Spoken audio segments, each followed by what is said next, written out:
The distress beacon should not have been silent. Captain Sorrel Vex studied the readouts from her cargo hauler's sensor array, cross-referencing the data 3 times because the contradiction made no sense. Harmony Nexus Station hung in the viewport before her, a massive orbital platform home to 40,000 beings from 24 species. Every light burned at full operational status. Docking bays showed registered vessels in their berths. Power signatures indicated normal function across all sectors. The environmental systems hummed with life support at standard parameters, but the communication channels carried nothing. Not static, not interference, not garbled transmission fragments.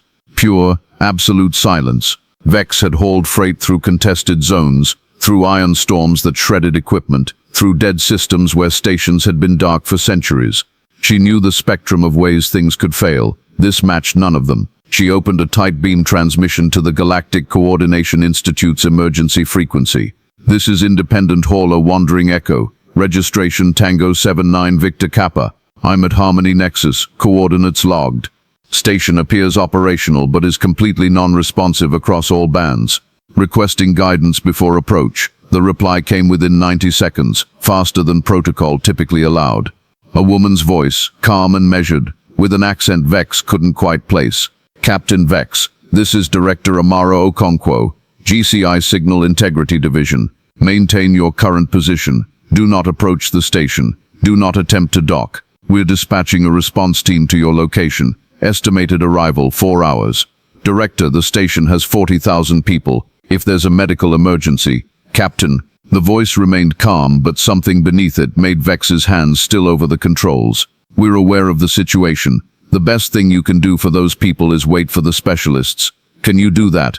Vex looked at the station again. Every window lit, every system active, and that impossible perfect silence. Yes, ma'am, she said quietly. I can wait. What Captain Vex could not see from her position was that identical silence had already consumed 6 other stations across 3 sectors. What she did not know was that the galaxy's foremost crisis managers had been monitoring this spread for 72 hours without announcing it publicly, watching the impossible become undeniable. What she could not imagine was that this silence was about to force humanity to reveal a secret they had protected for 3 decades, a secret that would reshape every species' understanding of consciousness itself. The Emergency Coordination Assembly convened in the amphitheater chamber of the Galactic Institute's orbital headquarters. The chamber had been designed to accommodate physical representatives from 200 species simultaneously, with atmospheric zones and gravitational sections carefully calibrated. Today it was less than half full, not because the crisis was deemed unimportant, but because many representatives could not reach the station in time. Speed mattered now in ways it had not mattered for centuries.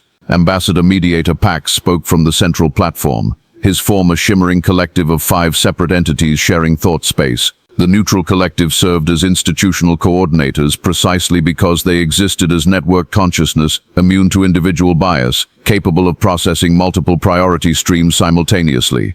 Today his voice carried strain that network minds rarely exhibited. Confirmed incidents now number 9 stations and 4 colony settlements, Pax announced. Total population affected, approximately 240,000 beings across 17 species. All incidents share identical characteristics: complete cessation of communication, full facility function maintained, no physical damage detected. Life sign readings indicate biological processes continue, but behavioral response is absent. A 4-armed figure rose from the Kelmorian section, Investigator Principal Thane Voss, whose crystalline exoskeleton refracted the chamber's light into geometric patterns.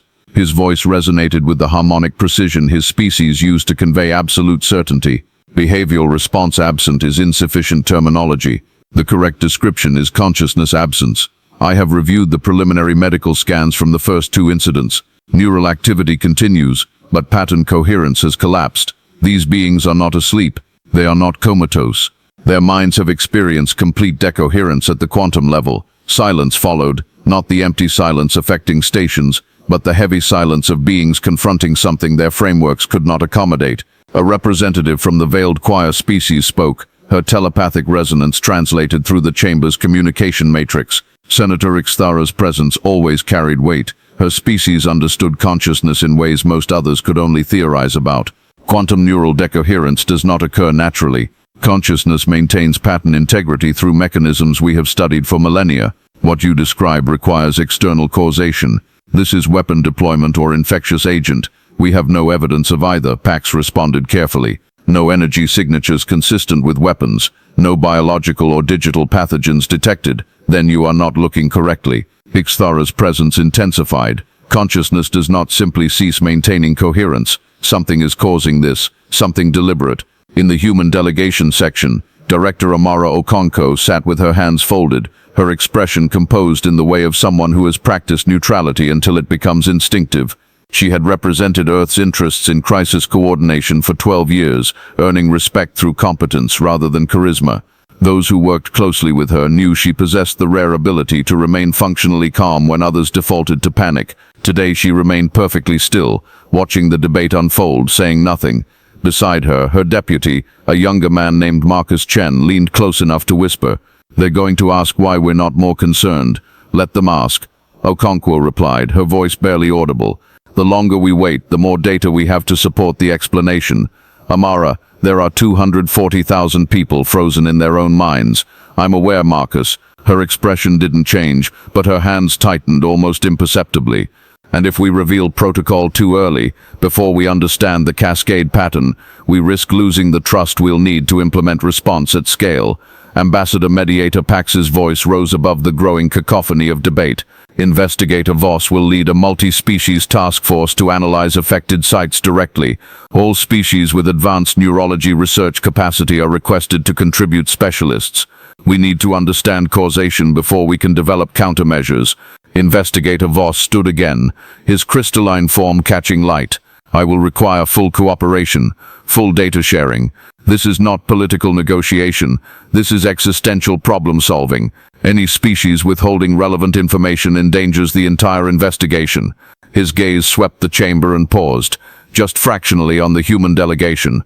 Director Okonkwo met his eyes without flinching, then raised one hand in the formal gesture requesting floor recognition. "The human delegation offers technical consultation," she said clearly. "We have specialists in quantum communication systems and neural pattern analysis. They are available to the task force immediately. Consultation is insufficient. Ixthara's telepathic presence interjected. This crisis requires full capability deployment. What can humanity contribute beyond advice?" Okonkwo's expression remained neutral. "Whatever proves necessary, Senator, but effective response requires accurate understanding first. We should not prescribe treatment before completing diagnosis."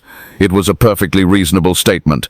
It was also carefully constructed to avoid revealing that humanity had been performing exactly such treatment, quietly, covertly, and with complete success for 30 years. The task force assembled at Station Harmony Nexus 4 days later. Captain Vex had maintained position as requested, her hauler now surrounded by research vessels, military escorts, and the mobile laboratory platform that Investigator Voss had designated as field headquarters. The station itself remained perfectly, impossibly silent. Vex had been invited to join the initial survey team partly for her detailed sensor logs, partly because she had been first on scene, but mostly because Investigator Voss believed witness perspective provided context that pure data could not. She stood now in the docking bay airlock, watching specialists perform final atmospheric checks before entry. Beside her, a human technician worked through equipment verification with methodical precision. His uniform identified him as Chief Engineer Takeshi Morimoto, Communications Systems Specialist. "First time encountering a silent zone?" Morimoto asked without looking up from his scanner calibration. "First time anyone has, isn't it?" Vex replied. "First time it's been publicly acknowledged." Morimoto's tone was conversational, clinical. "Not the first time it's happened." Vex turned to study him more carefully. "You have information the rest of us don't. I have pattern recognition from 30 years maintaining long-range communication arrays." Morimoto adjusted a setting, nodded satisfaction, then met her gaze. "Here's something most people don't think about. Quantum entanglement communication works because paired particles maintain coherent state correlation across distance. But coherence is fragile, requires precise conditions. Temperature, electromagnetic isolation, vibrational damping.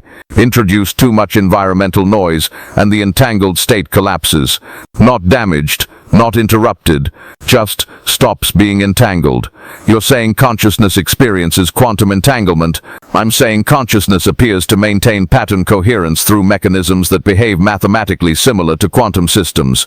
And like quantum systems, coherence can collapse if conditions exceed tolerance thresholds. Vex processed this. So what conditions cause consciousness coherence collapse? Morimoto smiled slightly, not with humor, but with the satisfaction of someone watching comprehension dawn. That's the question everyone should be asking. Not who is attacking us, but what environmental condition has changed.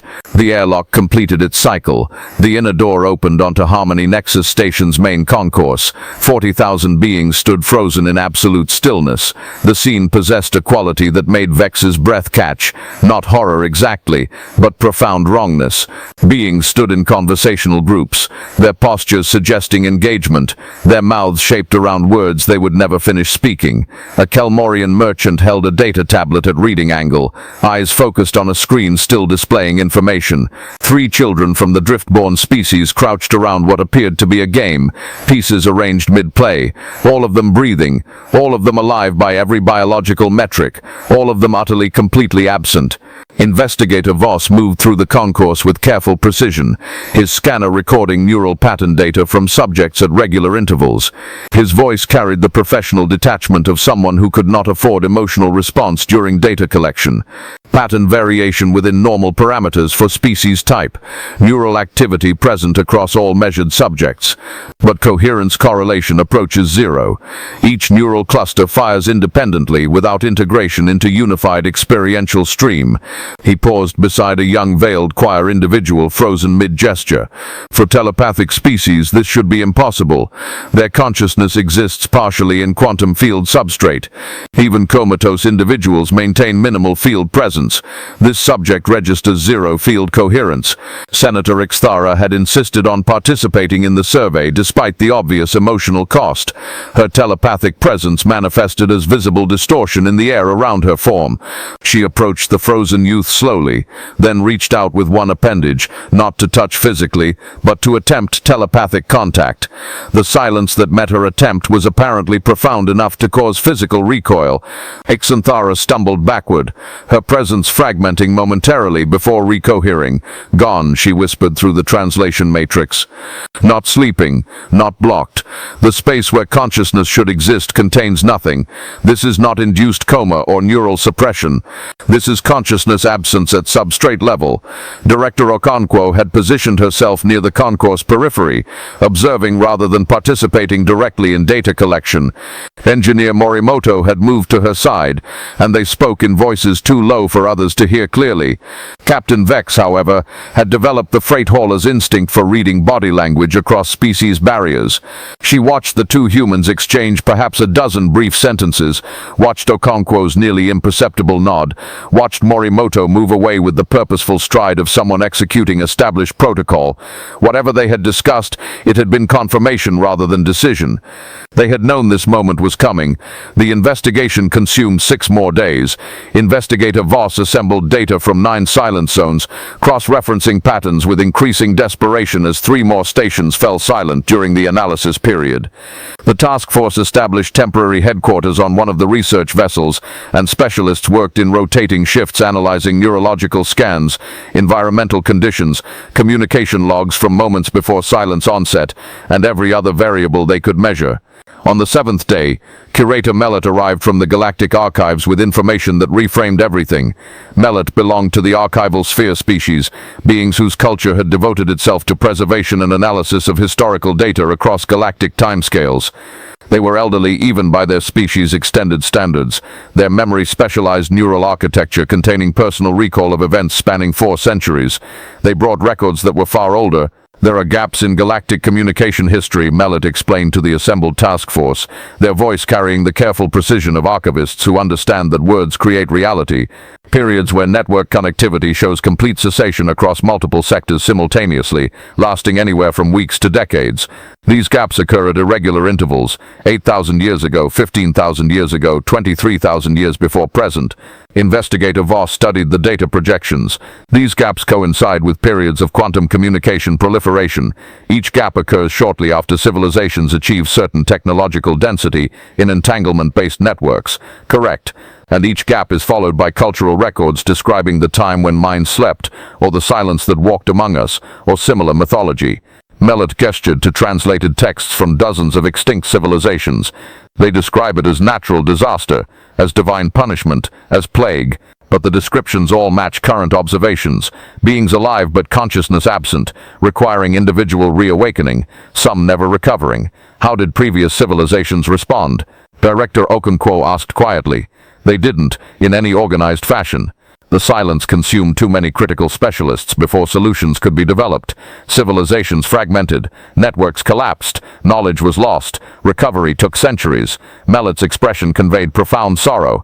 We are walking a path that ends in dark age, unless we find what previous generations could not, a way to restore coherence, or prevent collapse. Senator Ixthara's presence manifested with sharp intensity. You speak of natural cycle, but natural cycles have causation. What triggers this phenomenon? Unknown, but correlation exists with quantum communication density achieving critical threshold. As if consciousness substrate itself experiences interference when too many quantum entanglement channels operate in proximity. Then the solution is obvious, Ixthara stated. Shut down quantum networks, return to classical communication systems until we understand the mechanism. The implications of that suggestion silenced the entire task force. Quantum entanglement communication had connected galactic civilization for 10,000 years. It enabled real-time coordination across light-year distances. It made trade, governance, cultural exchange, and coordinated defense possible at scales that classical light-speed communication could never support.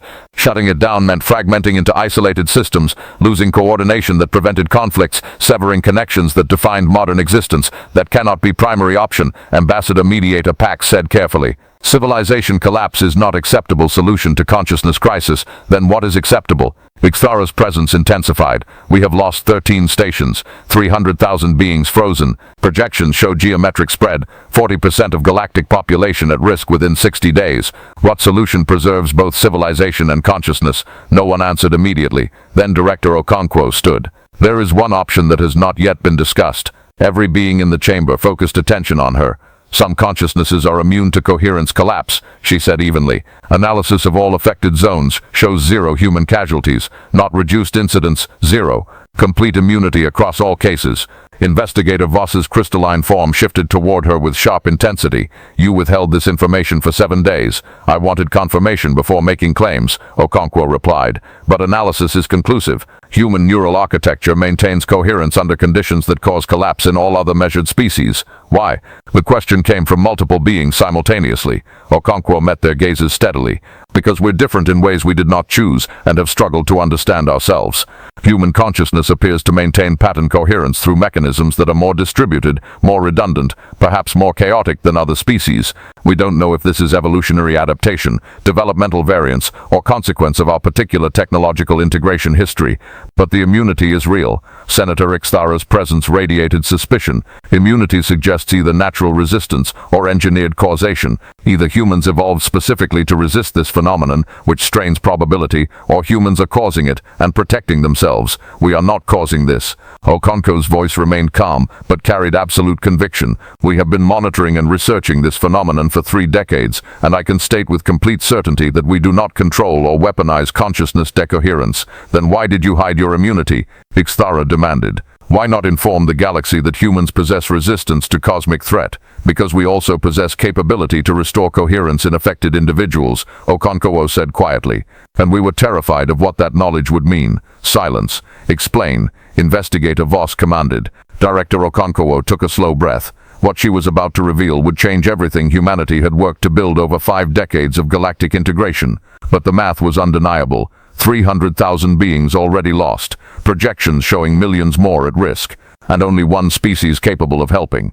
30 years ago, a human research station experienced what we now call a silence event. 28 non-human personnel experienced sudden consciousness decoherence. The 7 human staff members remained coherent.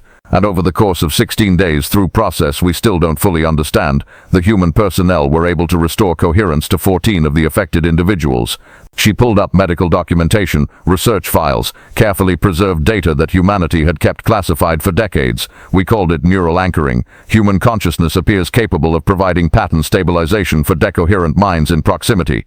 It requires sustained proximity, days or weeks depending on severity. It requires trained human specialists who understand the cognitive techniques involved.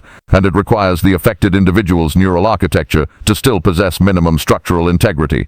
You have been treating silence victims for 30 years, Ixthara said slowly.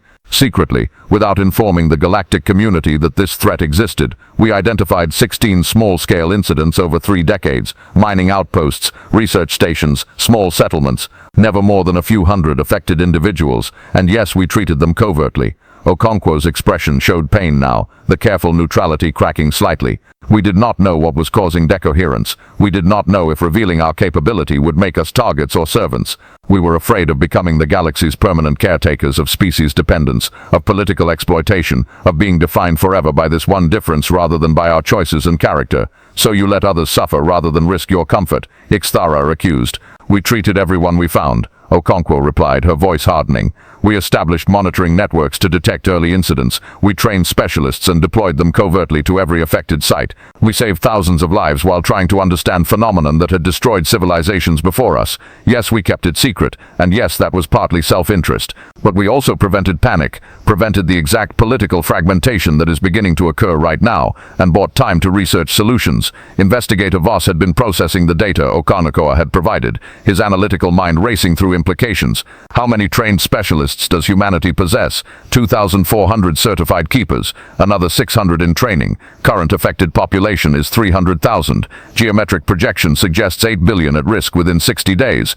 Your mathematics do not support solution at scale. I know, Okonkwo said quietly. That's why we need the other solution, the one that requires shutting down quantum communication networks galaxy-wide. The choice had become undeniable. Let the silence consume billions, while waiting for human specialists to restore coherence to a fraction of victims, or shut down the communication infrastructure that connected civilization and hope that stopping network density would stop the cascade. Neither option was acceptable. One option was survivable. The debate that followed lasted 18 hours and nearly shattered the Galactic Institute itself. Species representatives argued from every ethical framework: utilitarian calculation, deontological duty, cultural preservation, individual rights, collective survival. Factions formed around competing priorities. Some demanded quarantine of humanity until their role could be verified. Others insisted on immediate deployment of keeper specialists regardless of political implications.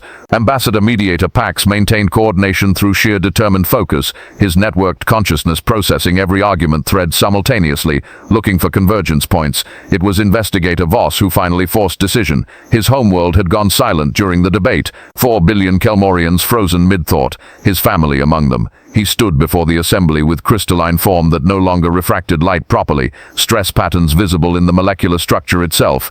We are debating political comfort while minds die, he said, his voice resonating with harmonics that conveyed grief his words could not. I do not trust humanity completely. I do not know if their fear was justified or their secrecy was ethical, but I know mathematics. I know that 8 billion beings will experience consciousness death within 60 days if we do nothing. I know that human capability exists and could save some fraction, and I know that shutting down quantum networks could stop cascade spread. He turned to face Director Okonkwo directly. You hid your capability to avoid becoming servants, but service to life is not slavery. It is duty. Will humanity accept responsibility for the consciousness preservation capability you possess? Okonkwo stood slowly. We will deploy every keeper we have. We will train volunteers from any species whose neural architecture can learn the techniques. We will provide research data without restriction. But understand this, we cannot save everyone. Even with perfect cooperation, we will face triage decisions. Some beings will not be reached in time. That burden will rest on all of us, not just humanity. Accepted, Voss said immediately. Senator Ixthara's presence manifested with reluctant acknowledgement. The veiled choir will support network shutdown and keeper deployment, but we will also monitor human activities closely. Trust must be earned through action, not promises. One by one, species representatives agreed, some with resignation, some with anger, many with grief for what would be lost. The vote was unanimous. The Great Silence Protocol would begin in 72 hours. Commander Elena Rossi had operated in the shadows for 12 years, leading keeper teams to silence incidents across 3 sectors, restoring coherence to affected individuals before anyone understood what was happening. She had saved lives without recognition, working from the principle that the best intervention was the one that went unnoticed. Today she stood on the bridge of the UGSV Persistence, a vessel designed specifically for keeper operations, watching as 2,000 human specialists mobilized for the largest consciousness restoration effort in history. Her communication console showed incoming transmission from Director Okonkwo. Commander Rossi, you're hereby authorized to establish visible operations, full transparency protocols, coordinate with local authorities at all deployment sites. The secrecy period is over. Understood, Director. Are we prepared for political complications? No. Okonkwo's smile was visible even through the limited resolution transmission, but we're doing it anyway. The Kelmorian homeworld is your priority target. Investigator Voss has granted permission for human teams to operate within his species' most defended system. Success there establishes credibility for operations elsewhere. 4 billion affected, ma'am. Even with our entire deployment focused there, we're looking at years. I know, but we start with what we can do. Rossi, Okonkwo paused. We've carried this capability alone for a long time. It's going to feel different working openly. Different how? Like responsibility instead of secret. Like partnership instead of observation. Like being part of something rather than standing apart. Rossi considered that. Sounds terrifying, ma'am. Yes, Okonkwo agreed. It does. The quantum communication network shutdown began at 00000's Galactic Standard Time, coordinated across every system simultaneously. For 10,000 years, beings across the galaxy had lived with instantaneous communication across vast distances. Conversations happened in real time between worlds dozens of light years apart. Markets responded to news instantly. Governments coordinated across sectors without delay. Culture flowed freely through networks that made distance irrelevant. At 000 ended. Classical communication returned. Electromagnetic signals bound by light speed. Messages that would take years to cross major distances. Isolation that previous generations had known but modern beings had never experienced. Silence fell across the galaxy. Not the consciousness silence that stripped minds away, but the ordinary silence of physical distance. For the first time in modern history, worlds were alone with their thoughts. The effect was immediate and profound. Without real-time coordination, governance structures began fragmenting into local administration.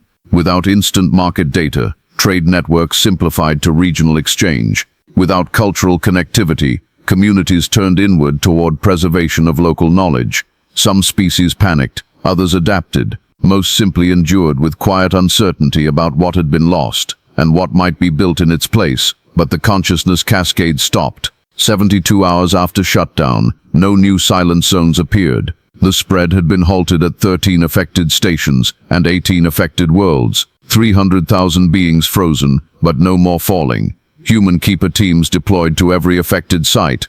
The work was slow, intimate, exhausting. Each specialist could maintain neural anchoring for perhaps 3 individuals simultaneously, requiring weeks of sustained proximity per patient. The math was cruel. Years would be required to restore coherence to all affected individuals, but restoration was possible. Minds returned from absence. Consciousness re-established coherence. Recovery was real. On the Kelmorian homeworld, Commander Rossi led the primary team working through the capital city's administrative district. She had been anchoring for 16 hours straight. Her own consciousness stretched across connections with 3 Kelmorian individuals whose neural patterns were slowly re-establishing coherence under her sustained attention. The process was impossible to describe to those who had not experienced it. Not telepathy exactly. Humans possessed no natural telepathic capability, but something like presence, maintaining cognitive focus that somehow provided pattern stability for minds that had lost internal cohesion. Rossi compared it to singing a note that helped others find pitch, or providing rhythm that allowed lost drummers to find beat again. It worked. That was what mattered. Understanding could come later.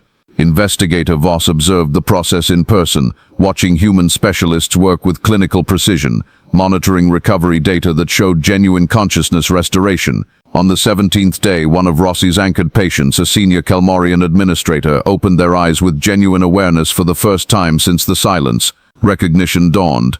Their first words, translated through communication matrix, were simply, "I heard you singing." In the darkness, You brought light.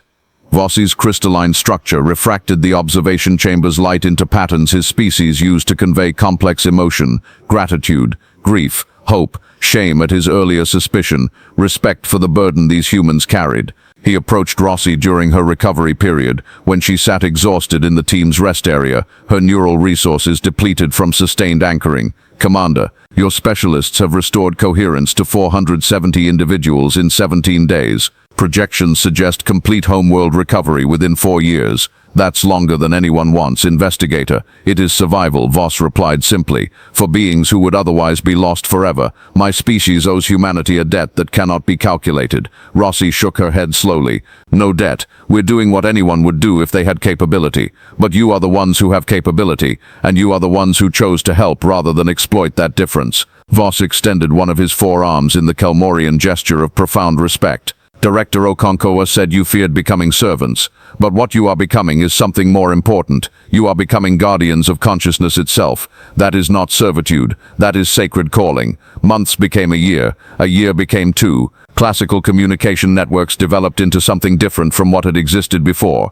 slower, but perhaps more intentional. Messages that took weeks to cross sectors were composed with greater care. Cultural exchange happened through deliberate sharing, rather than constant flow. Species maintained independence while developing new protocols for coordination that did not require instantaneous connectivity. Keeper operations continued across affected worlds. Human specialists trained volunteers from other species whose neural architecture could adapt to anchoring techniques. It was slow, careful work. Not all species could develop the capability, and those who could required months of training. But the burden gradually distributed beyond humanity alone.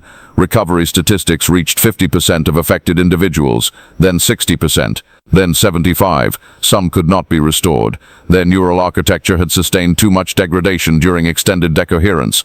For those individuals, families faced decisions about ongoing care for loved ones who would never truly return. The grief was real, the loss was permanent, but extinction had been prevented. In the Galactic Institute's amphitheater chamber, the same space where the crisis had first been announced, a gathering assembled to discuss what came next. Not emergency coordination this time, but structured reflection on what had changed and what principles would guide forward. Director Amaro Okonkwo stood at the central platform, older now in visible ways, the weight of 2 years' coordination evident in the lines around her eyes. "We did not want to be special," she said to the gathered representatives. "We wanted to be partners. We wanted to be known for our choices rather than our differences, but reality does not accommodate preference. We have capability others do not possess, and that capability matters for consciousness preservation." She paused, looking around the chamber at faces from dozens of species. "The question before us is how we carry this responsibility without creating dependence or hierarchy, how we serve without becoming servants or masters, how we maintain partnership when capability is asymmetric." Senator Ixthara's telepathic presence manifested, less suspicious now, tempered by 2 years of watching human keepers work with dedication that could not be faked. "You ask how to prevent hierarchy when you possess unique capability. The answer is shared knowledge and distributed burden. Humans train others. Research continues into consciousness mechanics. We learn together rather than remain dependent on single species capability." "Agreed," Okonkwo replied. "But also this, we acknowledge that some differences cannot be eliminated. Human neural architecture appears uniquely suited to anchoring work. That is reality. But reality does not determine relationship. We can choose how we engage with asymmetric capability." Investigator Voss stood, his crystalline form fully repaired now, resonating with the clarity his species exhibited when certainty had been earned through experience. "I propose formal designation. Humans become recognized as consciousness keepers. Not rulers, not servants, but specialists with sacred duty. Other species support keeper operations. Resources, coordination, protection, partnership based on complementary capabilities rather than identical abilities." The proposal was debated with care and depth, but ultimately it was accepted with near unanimity. Humanity would be the galaxy's keepers, not because they sought the role, but because consciousness preservation required someone to carry the burden, and they possessed capability no one else could replicate fully. The designation came with structure, oversight councils, operational protocols, rights and limitations carefully defined, but at its core was simple acknowledgement. Some responsibilities cannot be shared equally, and accepting asymmetric duty is different from accepting hierarchy. 3 years after the silence began, quantum communication networks remained shut down. Research continued into understanding the consciousness decoherence phenomenon, but the mechanism remained elusive. The galaxy operated on classical communication, slower but stable.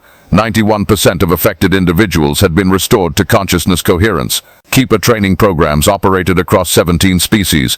Monitoring networks watched for early signs of potential cascade incidents, and humanity maintained its vigil. Director Okonkwo stood in the observation dome of the GCI headquarters station, looking out at stars that seemed somehow more distant now that communication with worlds orbiting them required patience, measured in years rather than seconds. Engineer Morimoto joined her at the viewport, carrying 2 containers of tea in the human tradition of sharing warm beverages during contemplation. Curator Mellit sent updated analysis, he said, handing her 1 container. They've been studying pre-silence epoch records more carefully. Found something interesting. How interesting? Previous silence events did not resolve. They simply stopped after consuming sufficient population. Coherence collapse reached some critical threshold, then halted naturally. Civilizations recovered not because they solved the problem, but because the phenomenon ran its course. Okonkwo processed that. We didn't stop it by shutting down networks. We just prevented it from reaching whatever threshold would have occurred naturally. Correct. Which means it's still out there, waiting, and we don't actually know what conditions trigger onset. She sipped tea thoughtfully.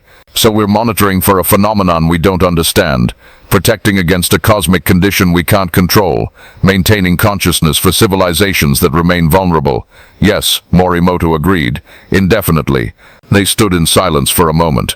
2 humans looking at stars, and thinking about the burden their species had accepted, the responsibility that came not from choice, but from capability, the weight of being the ones who could still hear when others fell silent. Do you think we made the right decision? Morimoto asked quietly, revealing keeper capability, accepting the designation, becoming defined by this difference. Okonkwo considered carefully before answering. I think we made the only honest decision.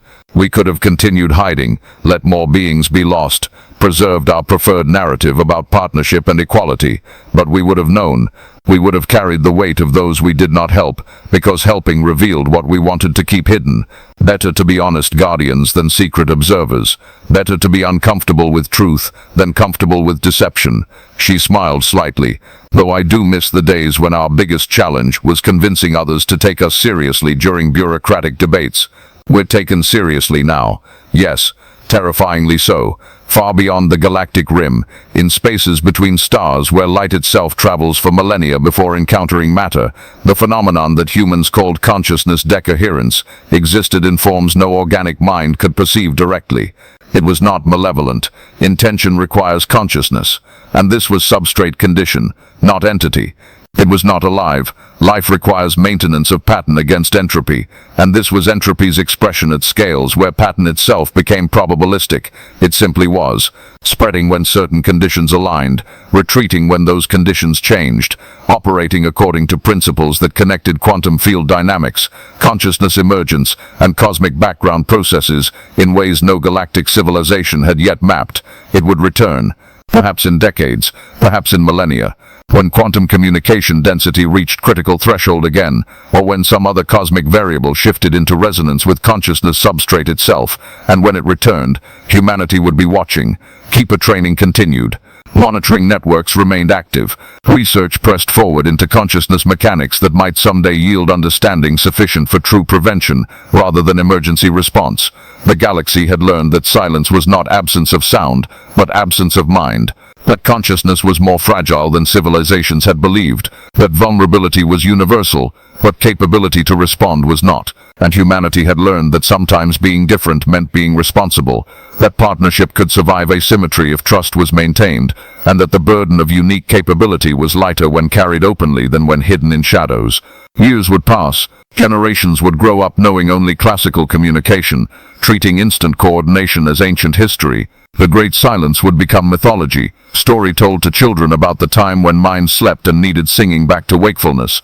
But those who had lived through it would remember, would understand that peace was conditional, that consciousness persisted through constant maintenance, that someone needed to watch the darkness. Humanity watched, not because they were superior, not because they were chosen, but because they could, and because choosing not to would mean knowing that others suffered when help existed but remained hidden. In the observation dome, Director Okonkoa finished her tea and set the container aside. She had reports to review, coordination meetings to attend, the endless administrative work that came with managing consciousness preservation across galactic scales. But for another moment she stood at the viewport, looking at stars that harbored millions of worlds, billions of beings whose minds remained coherent, because humans had chosen responsibility over comfort.